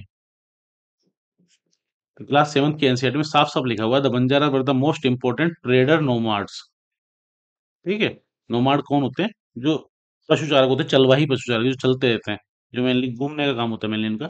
और ये इनका कारवा चलता था, इसको टांडा बोलते थे। सुल्तान अलाउद्दीन खिलजी ने बंजारों का यूज किया था अनाज को कहाँ भेजने के लिए, सिटी मार्केट्स में भेजने के लिए। इसी तरह से जहांगीर ने अपने मेमोइर्स में लिखा है कि Banjara carried grain on their bullocks from different areas and sold it in towns. ठीक है, तो ये जो अनाज होता था, इसको मुगल काल में ये एक जगह से दूसरी जगह ले जाके बेचते थे। मिलिट्री कैंपेन्स होते थे, मुगल आर्मी के लिए ये फूड ग्रेन ट्रांसपोर्ट करते थे। ठीक है, और मतलब काफी बड़े लेवल पे ट्रांसपोर्ट करते थे, इसलिए अभी 7th क्लास के एनसीईआरटी ने सिंपल क्वेश्चन पूछ लिया था कि बंजारा किससे रिलेटेड है। तो ये एनसीईआरटी से भी क्वेश्चन इस तरह से पूछे जाते हैं। नेक्स्ट क्वेश्चन है 39। सम्राट अशोक के राजा देशों को सबसे पहले विकुटन डिसाइफर किसने किया था? ये भी एक सिंपल क्वेश्चन था, जो कि हम 50 बार पढ़ चुके हैं। जेम्स प्रिंसेप इसका आंसर है, कि जेम्स प्रिंसेप ने ये डिसाइफर किया था। ये है जेम्स प्रिंसेप। 1837 में इन्होंने ये डिसाइफर किया था अशोक के बारे में, और ये एडिटर थे। एडिटर थे किस में? Asiatic Society of Bengal. ठीक है, तो जो एशियाटिक सोसाइटी बनी थी, इसका नाम था पहले एशियाटिक, इस तरह से नाम था एशियाटिक। लेकिन बाद में, और ये किसने बनाई थी? ये बनाई थी विलियम जोन्स ने। विलियम जोन्स ने 1784 में, उसमें ये एडिटर थे जेम्स प्रिंसेप। तो एशियाटिक सोसाइटी थी। इस एशियाटिक सोसाइटी का नाम बाद में रख दिया गया एशियाटिक सोसाइटी, जो कि रखा गया 1825 में। और उसके बाद 1832 में इसका नाम एशियाटिक सोसाइटी ऑफ बंगाल रख दिया गया। और फिर फाइनली 1936 में इसका नाम रखा गया the Royal Asiatic Society of Bengal. और आजादी के बाद 1951 में इसका नाम हमेशा के लिए बदल के द एशियाटिक सोसाइटी कर दिया गया। तो ये एक टाइमलाइन थी इसका नाम की। 1951 में द एशियाटिक सोसाइटी कहाँ पर बेस्ड है? कलकत्ता में। ठीक है। दूसरी चीज, इसकी अगर हम बात करें इसी सोसाइटी की, तो 1784 से लेके 1784 से लेके 1828 तक इस सोसाइटी में कोई भी इंडियन नहीं था, केवल यूरोपियन मेंबर्स को ही अलाउड था। लेकिन 1829 में 1828 तक के बाद 1829 में पहली बार किसी इंडियन को देवेंद्रनाथ टैगोर या फिर जिनको कह सकते हैं शिव चंद्र, ये लोग इस सोसाइटी में आते हैं। और पहले जो इंडियन प्रेसिडेंट बनते हैं इस सोसाइटी के वो बनते हैं मिस्टर राजेंद्र लाल मित्र। ये पहले प्रेसिडेंट बनते हैं सोसाइटी के 1885 में। जब 1885 में कांग्रेस की भी स्थापना होती है, आपको पता हो, 1885 में पहले इंडियन प्रेसिडेंट बनते हैं एशियाटिक सोसाइटी के राजेंद्र लाल मित्र। ठीक है। और चार्ल्स विल्किंस, जो कि जिन्होंने भगवत गीता को ट्रांसलेट किया था, और इसी तरह से या अलेक्जेंडर हैमिल्टन जो कि पहले यूरोपियन थे संस्कृत स्टडी करने वाले, ये सब इसी सोसाइटी से जुड़े हुए थे। जेम्स प्रिंसेप ने क्या किया था, इन्होंने खरोष्टी ब्राह्मी जो लिपि थी उसको डिसाइफर किया था। ठीक है। और साथ ही इन्होंने जो देवानाम पियदस्सी है, जो कि लुम्बिनी, रामपुरवा, देहली टोपरा, इलाहाबाद के जो पिलर्स मिले हैं, एडिक्ट्स मिले हैं जिनमें ये पाया गया है, और सेम नाम मिलता है देवानाम पियदस्सी। इसको डिसाइफर किया कि ये देवानाम पियदस्सी कौन है। फिर इन्होंने बताया कि ये अशोका के बारे में कहा जाता है कि अशोका का नाम है ये देवानाम पियदस्सी, जो कि कई जगह मिलते हैं। तो एडिक्ट्स जो अशोका के मिलते हैं, जहाँ प्रियदर्शी या देवानाम प्रियदर्शी पाया जाता है, वो कई एडिक्ट पे पाया जाता है, जिसमें रोग एडिक्ट भी हैं, पिलर एडिक्ट भी हैं। नेक्स्ट क्वेश्चन है क्वेश्चन नंबर 40। इसमें पूछा गया है ग्राम न्यायालय एक्ट के बारे में, कि ग्राम न्यायालय जो एक्ट है इसके संदर्भ में कुछ कथन दिए गए हैं। पहला कहा गया है, इस एक्ट के अनुसार ग्राम न्यायालय में केवल सिविल केस सुने जाएंगे, क्रिमिनल केस नहीं, अपराधी मामले नहीं सुने जाएंगे। ठीक है, ये गलत है। दूसरा है, ये एक्ट अलाउ करता है लोकल सोशल एक्टिविटी को एज मीडिएटर रिकॉन्सिलेटर्स, ये जो लोकल वहाँ के लोकली जो सामाजिक कार्यकर्ता हैं, ठीक है, उनको आप सुलहकर्ता के रूप में या मध्यस्थ के रूप में बुला सकते हैं, ताकि वो बीच में बात कर सके, अपना एक मध्यस्थ फैसला दे सके और चीजों को सॉर्ट कर सके। तो ये बिल्कुल सही है सेकंड। इसका सही आंसर है वो है केवल दो। ग्राम न्यायालय एक्ट की हम अगर बात करें, ग्राम न्यायालय एक्ट, तो ये एक्ट आता है 2008 में। ठीक है। और ये एक्ट लाया गया था, ग्राम न्यायालय एक्ट, ये मेनली ग्राम न्यायालय एक गांव में एक कोर्ट टाइप का बनाया जाएगा, जो कि स्पीडी और इजी एक्सेस देगा जस्टिस के लिए रूरल एरियाज में। जो रूरल एरियाज हैं जहाँ पर स्पीडी जस्टिस एक सपना ही रहता है, तो स्पीडी जस्टिस को करने के लिए ये लाया गया था। क्योंकि उस समय जो लोक अदालत का कॉन्सेप्ट था, लोक अदालत आ चुकी थी, लेकिन लोक अदालत इतनी ज्यादा रीच नहीं थी उनकी, इसलिए गांव में एक हर एक गांव में एक छोटा सा न्यायालय बना दिया जाए। और इसमें जो न्यायाधिकारी होगा, न्यायाधिकारी, ये जो फर्स्ट क्लास जुडिशियल मजिस्ट्रेट होता है, फर्स्ट क्लास जुडिशियल मजिस्ट्रेट होता है, ठीक है, उसी के बराबर होगा न्यायाधिकारी। और ये स्टेट गवर्नमेंट के द्वारा, स्टेट गवर्नमेंट के द्वारा अपॉइंट किया जाएगा हाई कोर्ट से कंसल्ट करके। और ये दोनों case, both case, civil case भी और क्रिमिनल केस भी, दोनों सुने जाएंगे इस अधिकारी के द्वारा। लेकिन ये सारे केस नहीं सुने जाएंगे। ठीक है। केस दोनों तरह के सुने जाएंगे, सिविल भी क्रिमिनल भी, लेकिन सारे केस नहीं। वैसे सिविल और क्रिमिनल केस जो काफी छोटे हैं, जैसे अगर कोई हत्या का केस है तो वो न्यायाधिकारी नहीं सुनेंगे ग्राम न्यायालय में, ये ऑब्वियस बात है, डिस्ट्रिक्ट कोर्ट से ही शुरू होगा। क्रिमिनल केस में छोटे मोटे गाली गलौज के केस, या कोई छोटा वो झगड़ा गांव में हो जाता है, तो ऐसे में वो केस अगर कोई होता है तो वो कोर्ट तक नहीं पहुंचे और वो यहीं पर सुलझ जाए, कोर्ट का टाइम वेस्ट नहीं हो, क्योंकि कोर्ट में ऑलरेडी बहुत सारे केस पेंडिंग है। तो ऐसे जो छोटे केस होते हैं सिविल मैटर के या क्रिमिनल मैटर के, उनको यही न्यायाधिकारी गांव में बैठ के ही किसी मध्यस्थ के साथ, किसी सोशल एक्टिविस्ट के साथ बीच में मध्यस्थता करवा के उनको सुलझा दे, ताकि जो कोर्ट्स पे पेंडिंग केसेस हैं वो कम हो। इस वजह से इसकी स्थापना की गई थी। ठीक है। और नेचुरल जस्टिस के सिद्धांत पे ये काम करता है, प्राकृतिक न्याय के सिद्धांत पे ग्राम न्यायालय। और ये मोबाइल कोर्ट से विजिट करता रहता है, जरूरी नहीं कि एक ही जगह इसकी सिटिंग हो, ये मोबाइल कोर्ट्स के रूप में काम करते हैं। फर्स्ट ग्राम न्यायालय इन इडुक्की ओपन, न्यूज में था ये 1516 में। फिरोजाबाद में स्थापित हुआ प्रदेश का पहला ग्राम न्यायालय। High court six government stand on village courts, तो न्यूज में था विलेज कोर्ट्स के लिए, इसलिए पूछा गया। नेक्स्ट क्वेश्चन है ट्रांस पैसिफिक पार्टनरशिप। ये कंप्लीट करंट का क्वेश्चन था, क्योंकि काफी न्यूज में था ट्रांस पैसिफिक पार्टनरशिप, उसी टाइम ट्रांस पैसिफिक पार्टनरशिप सामने आई थी। 4 फरवरी 2016 को ये पार्टनरशिप हुई थी। 4 फेब 2016 को साइंड हुई थी, लेकिन रेटिफाई नहीं की गई थी। ठीक है, फोर्स में नहीं आई थी, क्योंकि 2016 में ये साइन होती है, और फाइनली फिर 2017 में डोनाल्ड ट्रंप के द्वारा यूएसए को इससे बाहर कर दिया जाता है। ठीक है, उसके बाद जो 12 देश जिनके द्वारा ये की गई थी, उन 12 में से यूएसए बाहर हो जाता है, और बाकी के 11 देश मिलके टीपीपी 11 के साथ आगे बढ़ते हैं और एक नई पार्टनरशिप शुरू करते हैं। अब इसमें क्वेश्चन पूछा गया था कि विचार कीजिए, यह चीन और रूस को छोड़कर प्रशांत महासागर तटीय सभी देशों के मध्य एक समझौता है। It is an agreement among all the Pacific. ये अपने आप में कितना वेग स्टेटमेंट है, आप इसको पढ़ के समझ सकते हैं कि ये एक एग्रीमेंट है जिसमें सारे पैसिफिक रिम के कंट्रीज हैं, चाइना रशिया। मान लेते हैं एक सेकंड के लिए कि चाइना रशिया को छोड़ दिया गया, हो सकता है यूएसए की हेजीमोनी वाला कोई ये ग्रुप हो जिसमें चाइना और रशिया को अलग रखा गया हो। ठीक है, लेकिन उसमें all the Pacific Rim countries, Pacific Rim में अगर छोटे-मोटे मिला के चलें तो हम 30-35 कंट्रीज़ हैं। तो उस हिसाब से देखा जाए सारी कंट्रीज़ का नहीं था। ये केवल 11 कंट्रीज़ का, और ये करंट में भी काफ़ी ज़्यादा था। 12 कंट्रीज़ का एक पार्टनरशिप थी। ट्रांस पैसिफिक पार्टनरशिप थी। ट्रांस मतलब होता है पार करना। ऑन और द अदर साइड, या अक्रॉस और बियॉन्ड, जिसे ट्रांस अटलांटिक बोलते हैं। अगर ये पार करने की बात की जा रही है तो इसमें strategic alliance for the purpose of maritime security only. तो ये मेरीटाइम सिक्योरिटी के लिए नहीं है। ये अगर पार करने की बात की जा रही है कि ट्रांस पैसिफिक होगा, तो ये कंप्लीट बात की जा रही है इसको ट्रेड कहते हैं, कि ट्रांस पैसिफिक, इस पार से इस पार कुछ ट्रेड होगा, इस पार से इस पार कुछ ट्रेड होगा। तो ये ट्रांस पैसिफिक पार्टनरशिप ट्रेड से रिलेटेड थी। तो ये 12 देशों ने साइन की थी उस समय की न्यूज है, 5/16 की। ट्रांस पैसिफिक पार्टनरशिप कौन कौन से देश थे? ये सब देश थे, Japan, Vietnam, Brunei, Malaysia, Singapore, Australia, New Zealand, इधर Chile, Peru, Mexico, US, Canada. फिर यूएस इससे बाहर हो गया था। बाकी के जो 11 देश थे, इन्होंने बनाई थी टीपीपी 11, जिसको बाद में कहा गया Comprehensive and Progressive Trans Pacific Partnership, CPTPP. ठीक है, जो कि जैन 18 में ये एग्रीमेंट हुआ, और फाइनली फिर दिसंबर 18 से ये फोर्स में आई, जिसमें यूएस के अलावा बाकी के जो 11 मेंबर थे, इन्होंने इसको परस्यू किया आगे। तो इसका सही आंसर है वो है डी, ना तो एक ना ही दो। तो इसमें इतने सारे मेंबर नहीं है पैसिफिक के, और ये केवल तटवर्ती सुरक्षा के लिए नहीं है। तटवर्ती सुरक्षा एक ऑप्शन है, लेकिन उसके अलावा व्यापार भी है, उसके अलावा और भी चीज है। नेक्स्ट क्वेश्चन है 42, इंडिया अफ्रीका समिट से रिलेटेड, भारत अफ्रीका शिखर सम्मेलन। इसमें पूछा गया ये 2015 में जो समिट हुआ था वो तीसरा समिट था। और दूसरा कहा गया कि इसकी शुरुआत वास्तव में 1951 में जवाहरलाल नेहरू की थी।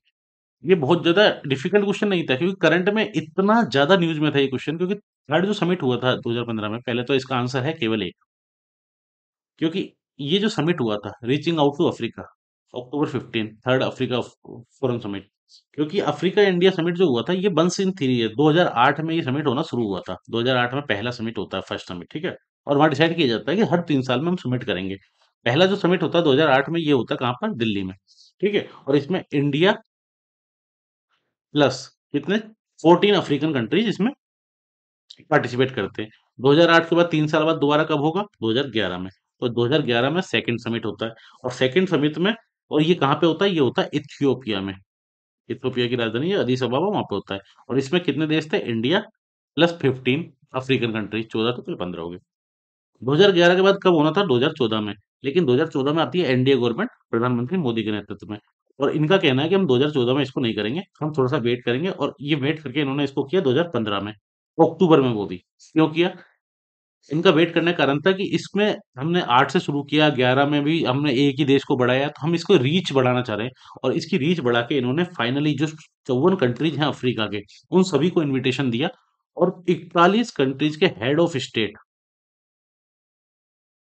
फाइनली फिर दिल्ली आए 2015 अक्टूबर में, जब ये तीसरी समिट हुआ था। इसलिए काफी ज्यादा न्यूज में था। जब 41 देशों के हेड ऑफ स्टेट्स किसी देश में होते हैं, तो अपने आप में कितनी बड़ी न्यूज होती है। इसलिए ये इतना ज्यादा न्यूज में था, और ये इतना सिंपल क्वेश्चन था। क्योंकि अगर ये इतना ज्यादा लाइमलाइट में था, तो आपने कभी ना कभी इसको बारे में कभी पढ़ा होगा, उस समय जो पढ़ा होगा। तो इसलिए हेल्ड इन 3050 थर्ड समिट था, बिल्कुल सही है। दूसरा, जवाहरलाल नेहरू ने इनिशिएट नहीं किया था इसको, इसको ये इनिशिएट हुआ था 2008 में, जब यूपीए गवर्नमेंट थी। इसका सही आंसर है वो है केवल एक, जिसमें बात की गई थी agriculture, trade, peace, security, investment, फलाना ढिमकाना। India Africa summit gifting tapes to gun on planes, red carpet for African India Africa summit beyond the event. काफी न्यूज में था, नवंबर 15, ये नवंबर 15।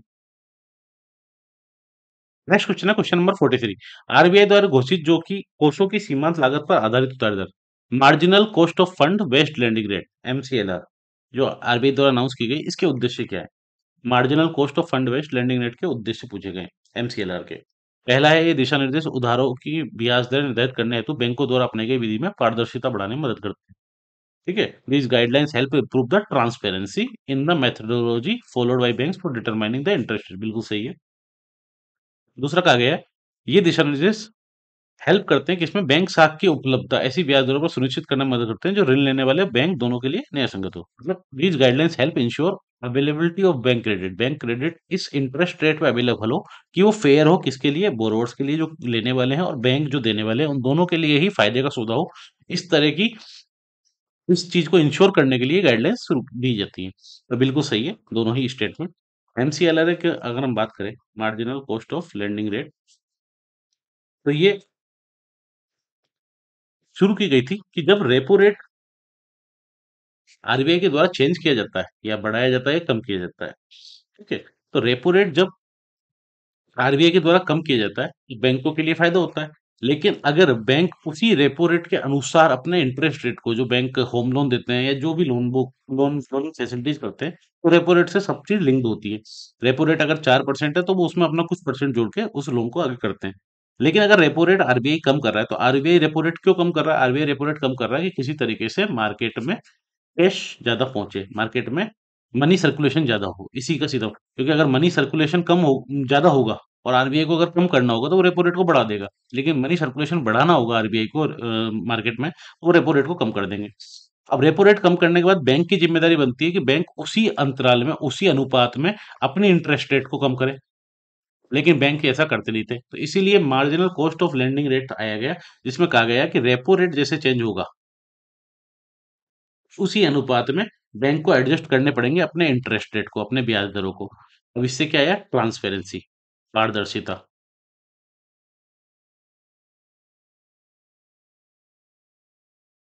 तो इसमें जो बात की जाती है ट्रांसपेरेंसी की, बिल्कुल सही है। दूसरा, इसमें कहा गया कि अगर ट्रांसपेरेंसी बढ़ेगी और एक यूनिफॉर्मिटी आएगी इंटरेस्ट रेट में, कि वो रेपो रेट से लिंक्ड हो जाएंगे सारे। ठीक है, तो जो लोन दिए जाते हैं वो दो तरह से दिए जाते हैं। एक तो फिक्स रेट पे दिए जाते हैं, कि फिक्स वही 8% की रेट है, इस पे लोन दिया गया। एक होता है फ्लोटिंग इंटरेस्ट रेट, जिसको लिंक कर दिया जाता है मार्केट के साथ। ठीक है, और वो मार्केट के हिसाब से फ्लोट होगा, जैसे मार्केट चलेगा या रेपो रेट चलेगा, उस तरह से वो चलता रहेगा। दिसंबर 2014 में, दिसंबर 14 में, एक कंपनी बनाई गई जिसका नाम था financial benchmarks India private limited. ठीक है, और इस कंपनी का काम था, आरबीआई के द्वारा कॉन्स्टिट्यूट की गई थी। ठीक है, इस कंपनी का काम था कि एडमिनिस्टर करना है इस चीज को, कि जो इंडिया का इंटरेस्ट रेट है और फॉरेन एक्सचेंज बेंचमार्क है, उनके सबके साथ एक लिंकअप हो, एक कोलिशन हो। इस चीज के लिए ये पर्टिकुलर कंपनी बनाई गई थी, कंपनी एक्ट 2013 के अंतर्गत। RBI links lending rates loan tenure move at loan, 2015 reforms a retreat and resurgence of bank. तो एमसीएलआर उस समय आया था, न्यूज में था, इसलिए पूछा गया था। क्वेश्चन है क्वेश्चन नंबर 44। भारत में पाई जाने वाली नस्ल खराई ऊंट के बारे में अनूठा क्या है? What is unique about Kharai camel, a breed found in India? ये समुद्र में 3 किलोमीटर तक तैरने में सक्षम है। यह मैंग्रोव की चराई पर जीता है। ये जंगली होता है और पालतू नहीं बनाया जा सकता। इसका सही आंसर है 1 एंड 2। खराई केमल जो है, खराई केमल आता है, खराई अगर आप बर्ड देखो तो खराई बर्ड आता है खारा से। इसका जो नाम आता है खारा, और खारा होता है सोल्टी।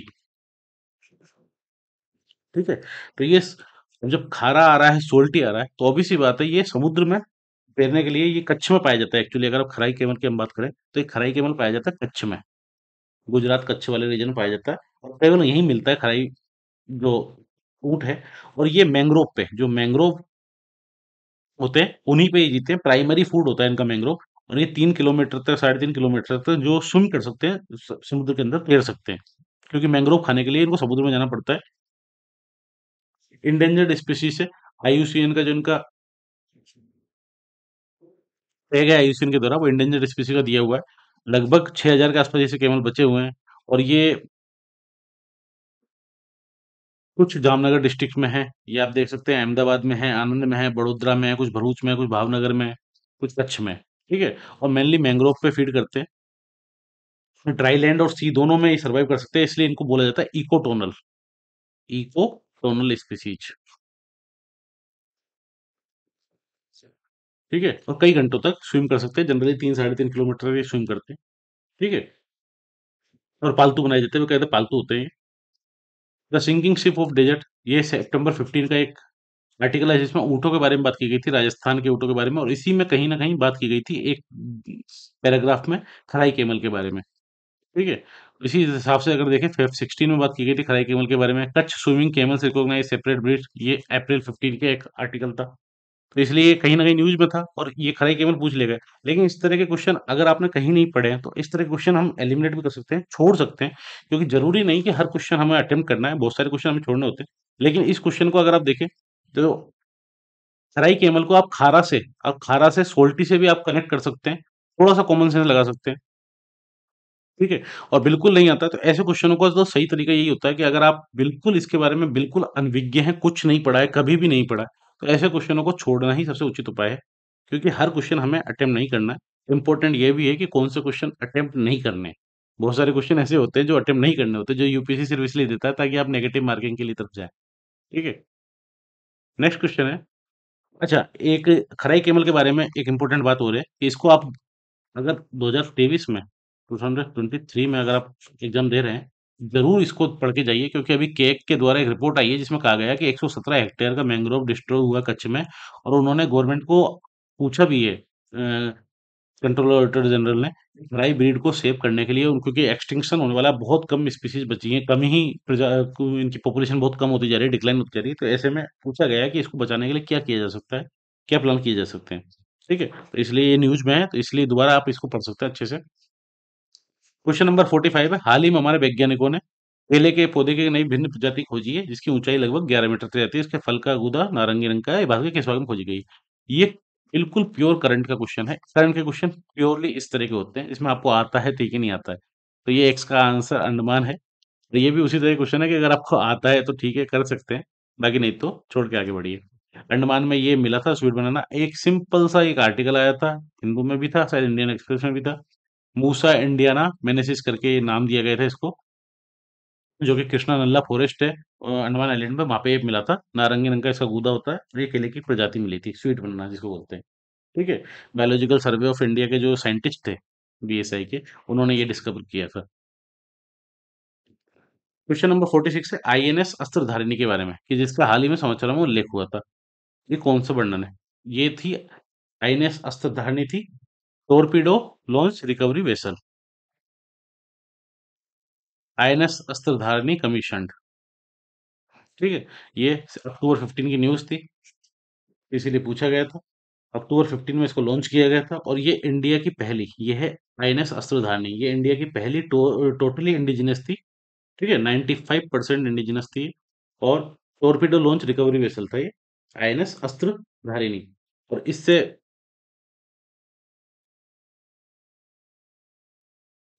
नेक्स्ट क्वेश्चन है, क्वेश्चन नंबर 47।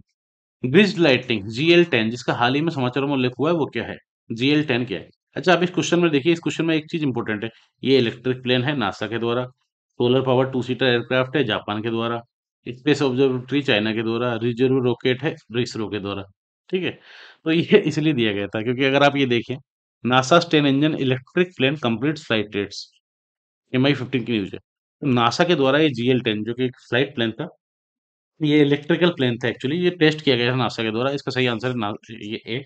ठीक है। और ये टेक ऑफ करता है और लैंड करता है हेलीकॉप्टर की तरह, लेकिन उड़ता है एफिशिएंटली एयरक्राफ्ट की तरह। तो इसमें ये दोनों चीजें मिक्सअप थी, कि उड़ने के लिए, टेक ऑफ करने के लिए, और लैंड करने के लिए, टेक ऑफ और लैंड करने के लिए ये एक हेलीकॉप्टर की तरह यूज करता है, जिस तरह से हेलीकॉप्टर टेक ऑफ करता है, लैंड करता है। लेकिन जब ये उड़ रहा होता है, तो ये उड़ रहा होता है उस समय ये एफिशिएंटली उड़ता है एज एन एयरक्राफ्ट। तो इसमें एयरक्राफ्ट और हेलीकॉप्टर दोनों की खूबियां थी, और इसी का नाम रखा गया था GL10, diesel electric tilted wing थी, अनआर्म्ड एयरक्राफ्ट था, जो कि न्यूज में था। क्वेश्चन नंबर 48 है, जो इसमें पूछा गया, initiative for nutritional security through intensive millet promotion, इसको कहा जाता है initiative for nutritional security through intensive millet production, INSIM. INSIMP आया था 2011-12 में, राष्ट्रीय कृषि विकास योजना के अंतर्गत। और इसमें मेनली कहा गया था कि मिलेट्स जो होते हैं उनका प्रमोशन करने की बात थी, कि उनको प्रमोट करना है मिलेट्स को। ठीक है, तो इसका तीनों स्टेटमेंट दिए गए, इसमें कहा गया है कि इसमें कौन से कथन सही है। पहला कहा गया है, इस पहल का उद्देश्य उन्नत उत्पादन और कटाई उपरांत प्रौद्योगिकी को निर्देशित करना, क्लस्टर अप्रोच के साथ एकीकृत रीति से मूल्यवर्धन तकनीकों को निर्देशित करना है। दूसरा है इसमें, जो poor small marginal tribal farmers है उनका लार्जर स्टेक होगा इस स्कीम में।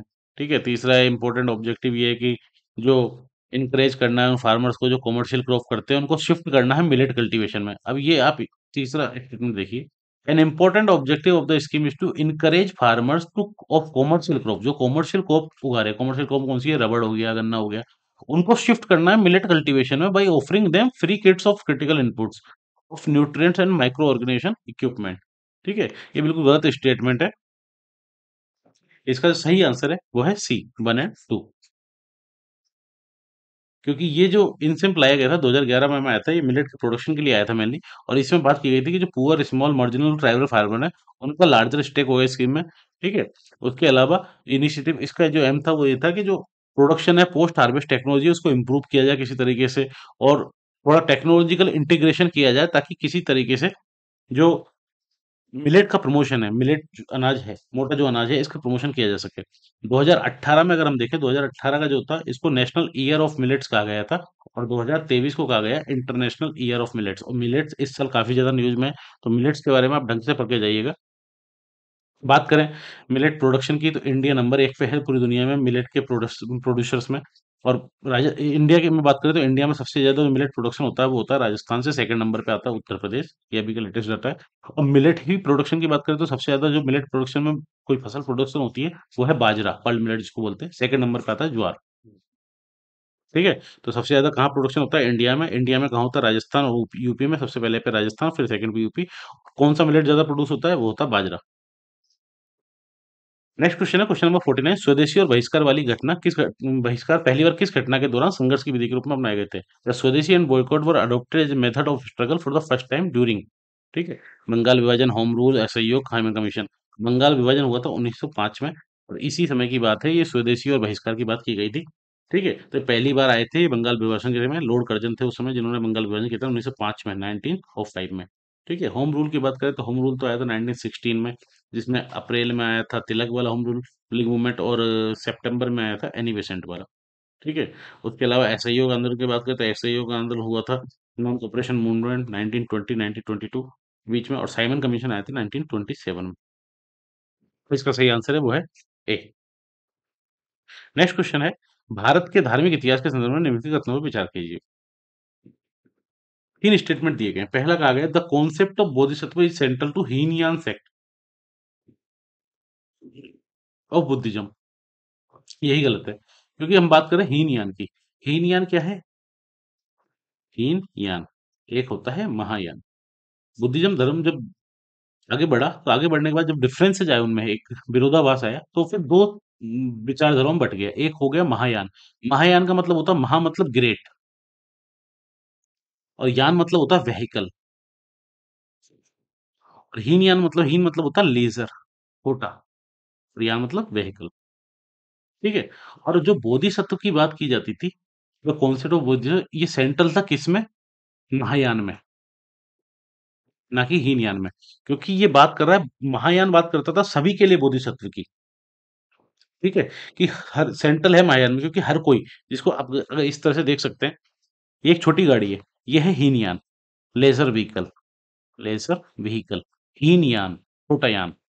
ठीक है, जिसमें एक ही व्यक्ति, एक ही बुद्ध बन सकता है, एक ही बोधिसत्व प्राप्त कर सकता है। ठीक है, एक से भले दो हो सकते हैं, लेकिन महायान है इस तरह से लिमोजिन की तरह। ठीक है, greater vehicle, greater vehicle, Mahayana, जिसमें एक नहीं, दो नहीं, 10, 15, 20, 50, 30 सभी लोग बोधिसत्व प्राप्त कर सकते हैं। ठीक है? तो बोधिसत्व का जो कॉन्सेप्ट है, ठीक है? ये महायान सेक्ट में था, ना कि बुद्धिज्म सेक्ट का सेंट्रल पार्ट था। ठीक है? तो ये ही महायान सेक्ट जो था बुद्धिज्म का, उसका सेंट्रल पार्ट था। एक अगर गलत कर देते हैं तो हमारे सामने निकल के आता है 2 और 3। ठीक है? 2 तो सही है। Buddhism is a compassionate on his way to enlightenment. अपने प्रबोध के मार्ग पर बख्शता हुआ करुणा में। तीसरा कहा गया है, बोधिसत्व समस्त सचेतन प्राणियों को उनके प्रबोध के मार्ग पर चलने में सहायता करने के लिए स्वयं के निर्वाण की प्राप्ति विलंबित करता है। ठीक है? बोधिसत्व डिलेज अचीविंग है। अब बोधिसत्व में क्या होता है, ये खुद का जो साल्वेशन है, खुद का जो निर्वाण की बात है, उसको डिले कर देता है, क्योंकि ये बात करता है बोधिसत्व सभी की, सभी को निर्वाण मिले, सभी को एक साथ निर्वाण की प्राप्ति हो। ठीक है? समय सचेतन प्राणियों को उनके प्रबोध के मार्ग पर चलने में सहायता करने के लिए स्वयं के निर्वाण की जो प्राप्ति है, उसको विलंबित कर देता है। और हीनियन इसी की बात करता है। हीनियन कहता है कि स्वयं का निर्वाण पहले ज़रूरी है। तो हीनियन एक पर्टिकुलर व्यक्ति के निर्वाण की बात करता है। बोधिसत्व जो मेन फिलॉसफी है वो बात करती है सभी को निर्वाण की प्राप्ति हो, सब उस बोधिसत्व की धारणा के अंदर आए। और ये बात करता है महायान ग्रेटर व्हीकल जिसको कहा जाता है। तो इसका सही आंसर है वो है बी, 2 और 3। पहला गलत है इसमें। बात करें हीनियन की, तो हीनियन फैला था इन देशों में, Burma, Laos, Thailand, Cambodia, Sri Lanka. और महायान फैला फिर चाइना, मंगोलिया, कोरिया, जापान। तो महायान जिसको आप कह सकते हैं महायान गया ऊपर की तरफ, और हीनियन ये इधर साइड में नीचे की तरफ। ये साथ ही बात करें, बुद्धिज्म में एक अवलोकितेश्वर की कल्पना की जाती है। अवलोकितेश्वर, अवलोकितेश्वर कौन है? ये बोधिसत्व है। ठीक है? जिनके पास कंपेशन है सारे बुद्धा को, और ये अमिताभ बुद्धा भी इनको कहा जाता है।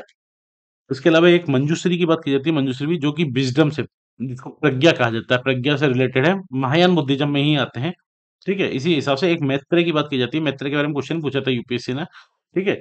मैत्रेय को कहा जाता है मैत्रेय बुद्ध, और ये फ्यूचर बुद्धा माने जाते हैं, कि भविष्य में जो बुद्ध होंगे वो ये है मैत्रेय। इस तरह से हमने आज के सेशन को कंप्लीट किया। मिलते हैं नेक्स्ट सेशन में, तब तक के लिए बहुत बहुत धन्यवाद। Thank you very much.